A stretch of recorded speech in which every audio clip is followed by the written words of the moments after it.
Dartda const kalit so'zi nimani bildiradi? Qachonki variable o'zini qiymatini hech qachon o'zgartirmaydigan bo'lsa, biz const kalit so'zidan foydalanamiz. Masalan, const aytaylik name teng Shohrux. Mana bu holatda biz name variable'ni yaratdik, uni qiymatini bu stringga teng deb oldik va ana shu variable'ni const deb belgilab oldik. Endi biz pastda masalan name ni boshqa qiymatga o'zgartirishga harakat qilamiz. Bu holatda agar Anvar deb o'zgartiradigan bo'lsak, qizil bo'lib tagida chiqyapti, ya'ni bu xato deyapti, mumkin emas. Ustiga olib kelsak, constant variables can't be assigned a value after initialization. Ya'ni aytayaptiki, variable'ni const bilan belgilagandan keyin uni qiymatini yaratgan vaqtingizda berasiz, uni keyin qaytib o'zgartirib bo'lmaydi. Bu yerda bir qoida chiqadi.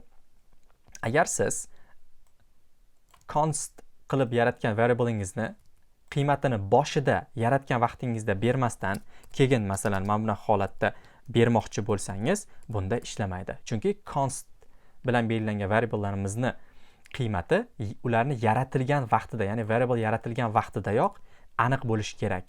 Sababi const variable'larimiz kodni ishga tushishi, yurishidan oldin barcha const variable'lar qiymati aniq bo'lishi lozim.